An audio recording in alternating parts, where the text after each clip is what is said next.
किसी किताब से उदाहरण नहीं दिया।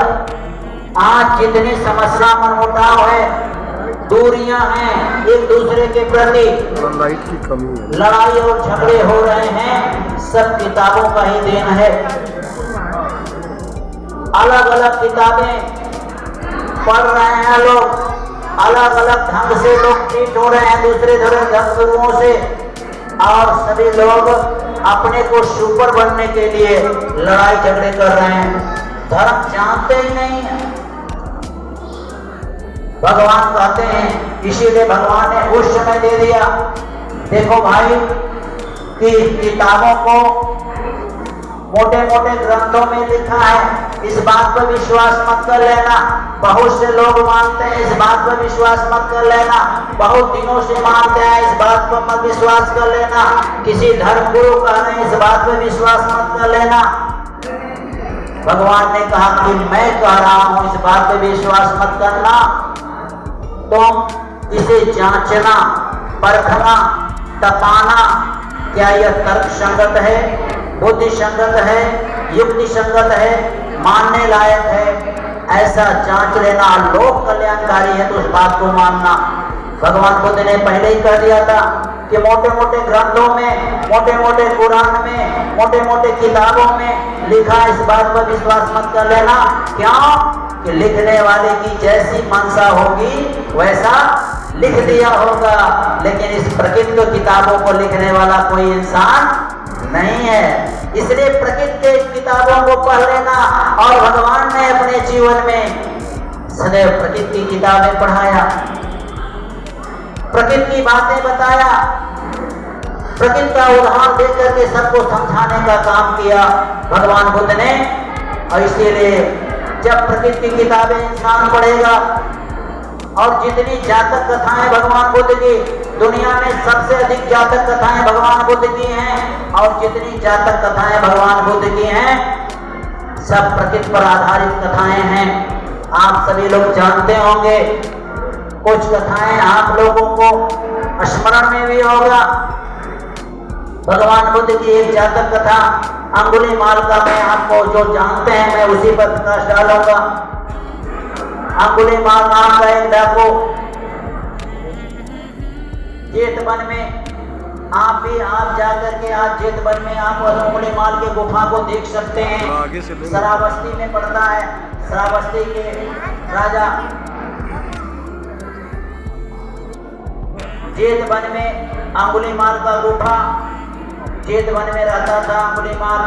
और उस समय बहुत से लोगों की हत्या करके वो अंगुलियों की माला पहन लेता था, इसीलिए उसे अंगुलीमाल कहते थे। राजा प्रसेनजीत का राज था, कौशल नरेश राजा प्रसेनजीत का राज था, और बहुत से लोग वहाँ रहते थे उस जेतवन में। उसमें अंगुलीमाल नाम का एक डाकू भी रहता था, और वो लोगों पर अंगुलियां काट करके, अंगुली जान मार करके अंगुलियों की माला पहन लेता था। 999 लोगों की हत्या कर चुका था। राजा के 500 सेना को अकेले मार डाला था। जंगल का रास्ता पहले हुआ करता था, तो आगे भेज के जंगल का रास्ता बंद हो गया। लोग डर के मारे जंगल के रास्ते जाने नहीं लगे, लोग भूखों मरने लगे। राजा के पास जाते हैं और हाथ जोड़ करके कहते हैं, राजा साहब आगे जाके हम लोग भूखों मर जाएंगे, क्योंकि अंगुलीमाल नाम का एक डाकू रहता है और सबको मार डालता है। हम लोगों का काम काज रुक गया है, हम लोगों का आना जाना रुक गया है, कृपा करके हम लोगों को उससे छुटकारा दिलाइए।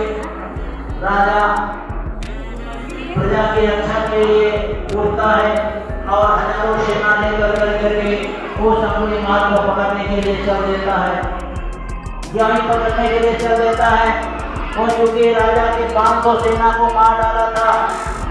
इतना चतुर चालाक था, तो राजा को भय सताने लगता है। वो सोचते हैं, भगवान को तो उसी श्रावस्ती के दूसरे छोर पर आ रहे थे और सुने थे कि भगवान से जो आदमी आशीर्वाद ले लेता है वह विजयी होता है। ऐसा सोच कर करके राजा भगवान बुद्ध के पास जाता है और जाकर करके हाथ जोड़ता है, कहता है करुणा निधान भगवान से कहता है कि हे भगवान, आप मुझे आशीर्वाद दीजिए कि मैं उस अंगुलीमाल खूंखार डाकू अंगुलीमाल को जिंदा या मुर्दा पकड़ सकूं और किसी तरह से प्रजा को अपने इससे छुटकारा दिला सकूं। भगवान उस थोड़ी देर मौन रहते हैं। भगवान उस थोड़ी देर मौन रहते हैं, अपने रिद्धि सिद्धि बल से, अपने तपोबल से उसके चित्त को, उसके मन को, उसको देखते हैं। और देखने के बाद भगवान कहते हैं, राजन एक काम कर, 1 हफ्ते बाद चढ़ाई करना। राजा मान जाता है, प्रसेनजीत और लेके सेना चला जाता है। भगवान दूसरे दिन उठते हैं और जंगल में चलने लगते हैं। जो है जंगल में प्रवेश करते हैं, बाहर बहुत से बच्चे पशु चरा रहे थे। भगवान से कहते हैं, साधु महाराज इस जंगल में मत जाइए, क्योंकि इस जंगल में एक खूंखार डाकू रहता है और सबको मार डालता है, किसी को नहीं छोड़ता। बहुत से साधु शाम तक गिरते भागते नजर आए हैं, इसीलिए कृपा करके इस जंगल में मत जाइए। लेकिन भगवान अपनी गति से चले जा रहे थे, तो लोगों ने सोचा कि इस साधु का भी काल के गाल में जा रहा है।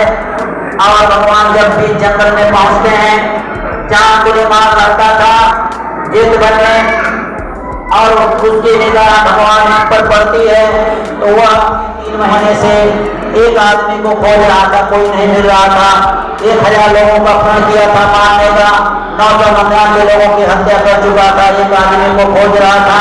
भगवान को देखते ही बहुत आनंदित होता है, खूब खिलखिला के हंसता है कि मेरा सीता रामूंगा, अपने प्राण को पूरा करूंगा, ऐसा सोच करके हंसता है और अपने कटारी पर धार देने लगता है।